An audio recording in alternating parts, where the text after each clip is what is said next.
Assalamualaikum warahmatullahi wabarakatuh. Perkenalkan, nama saya Nurdin, nomor BP 181044-1004. Pada kesempatan kali ini saya akan menjelaskan tentang tugas magnetotelurik sebagai pelengkap tugas fisika geotermal dengan dosen pembimbing Bapak Hardian.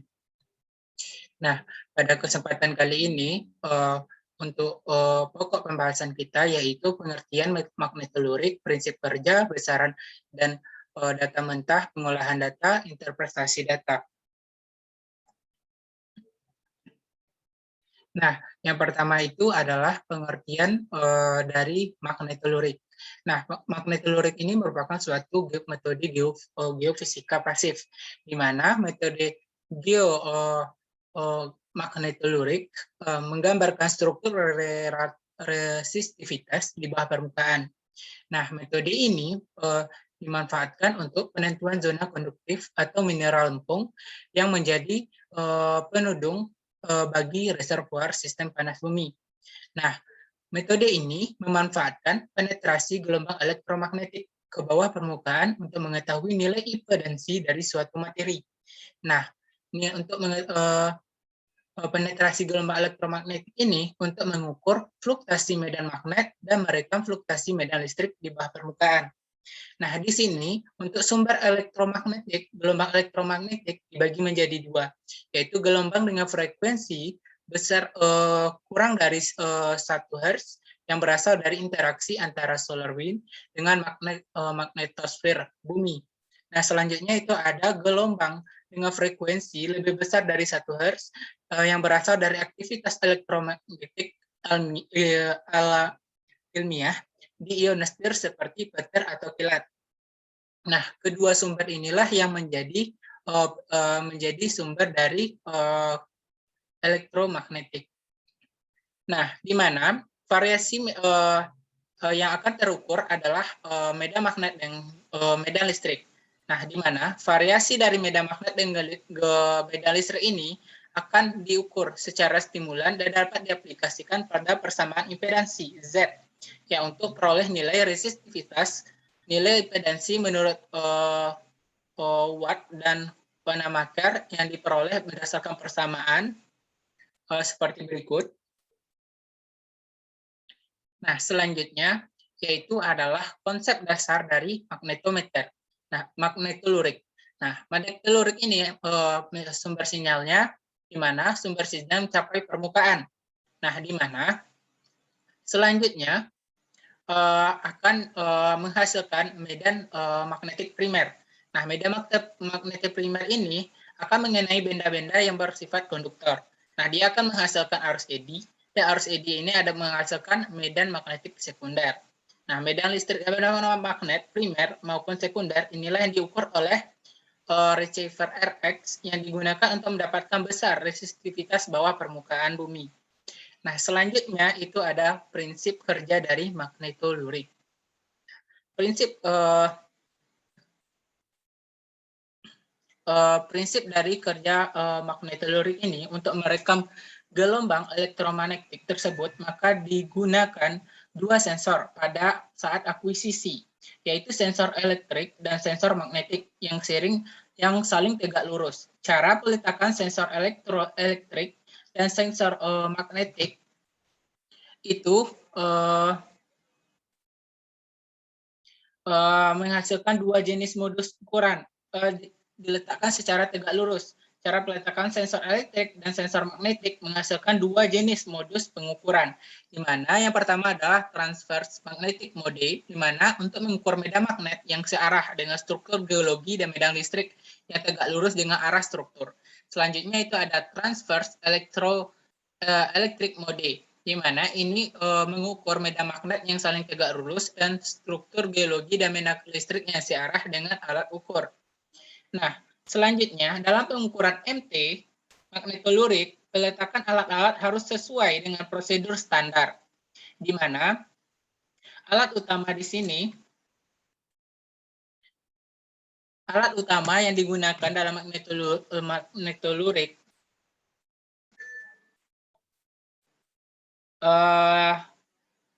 terletak di tengah-tengah sensor. Nah, di mana terletak tengah-tengah sensor? Sensor elektrik berjumlah 5 buah. Satu di masing-masing arah utara, timur, selatan, dan barat. Dan satu lagi berada di tengah-tengah keempatnya.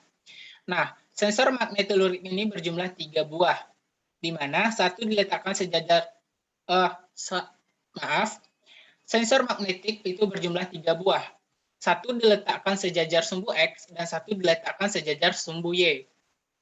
Nah, satu lagi diukur dalam arah vertikal. Alat lainnya yang digunakan yaitu kabel untuk menghubungkan magnetolurik dengan sensor elektrik maupun magnetik. Selanjutnya itu power supply yang digunakan untuk menghidupkan alat magnetolurik.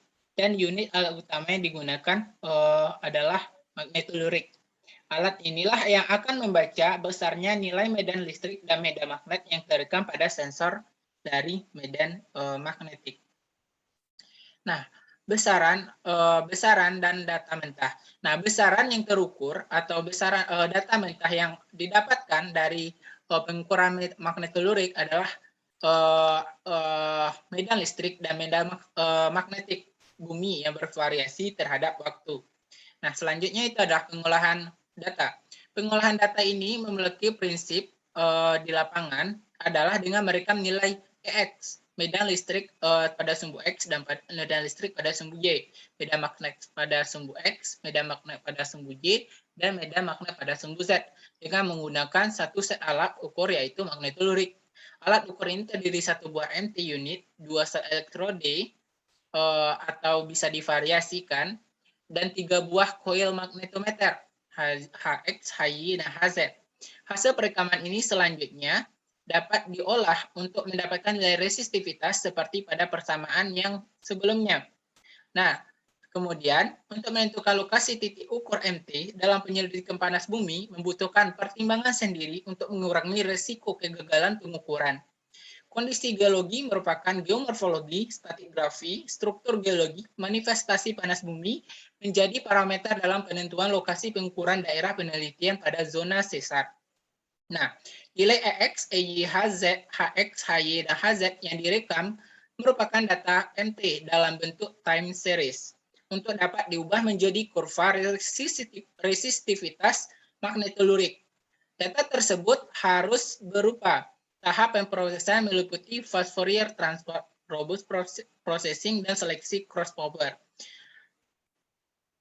Nah, untuk fast Fourier transform merupakan metode untuk merubah data magnetolurik dari bentuk time series menjadi frekuensi domain. Robust processing merupakan pemrosesan statistik dalam data magnetolurik yang mereduksi data-data menyimpang pada pola data utama, sementara seleksi cross power adalah tahap untuk memodifikasi kurva magnetolurik agar menjadi lebih smooth. Dalam suatu pengukuran MT sering terjadi pergeseran statistik. Nah, kurva yang mengalami pergeseran statik harus dikoreksi dengan menggunakan data pendukung seperti TDEM. Nah, selanjutnya kita masuk ke koreksi data. Menurut para ahli pada menurut dari Cumming and Mackey, distorsi terhadap MT oleh materi konduktif di dekat permukaan dapat terjadi karena pengukuran magnetolurik pada dasarnya menggunakan dua set alat ukur medan elektrik dan 3 buah koil magnetometer. Nah, dan elektrolit dan koil ini berpotensi menghasilkan perbedaan hasil perekaman ketika salah satu alat tersebut berada di dekat material yang konduktif. Nah, TDEM ini merupakan metode merekam nilai resistivitas batuan di dekat permukaan tanpa menggunakan elektrode.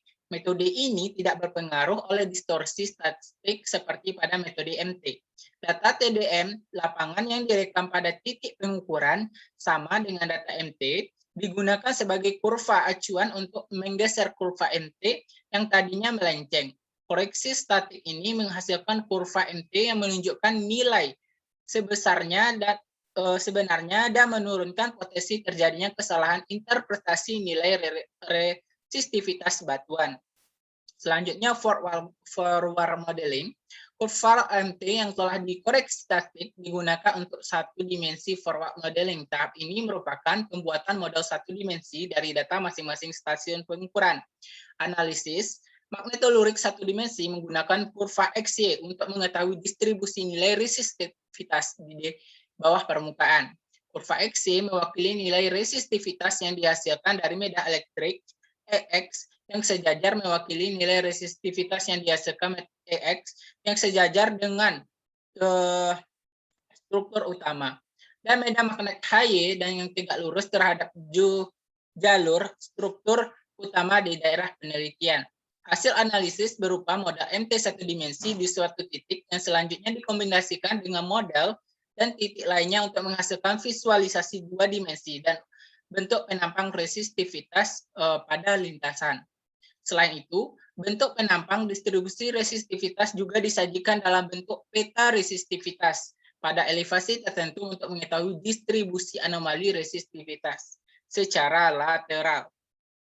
Studi MT yang dihasilkan menggambarkan resistivitas dapat diintegrasikan dengan data pendukung seperti data geologi, pendukung pembuatan model konseptual sistem panas bumi, dan parameter geologi lainnya seperti morfologi, stratigrafi, alterasi hidrotermal lainnya.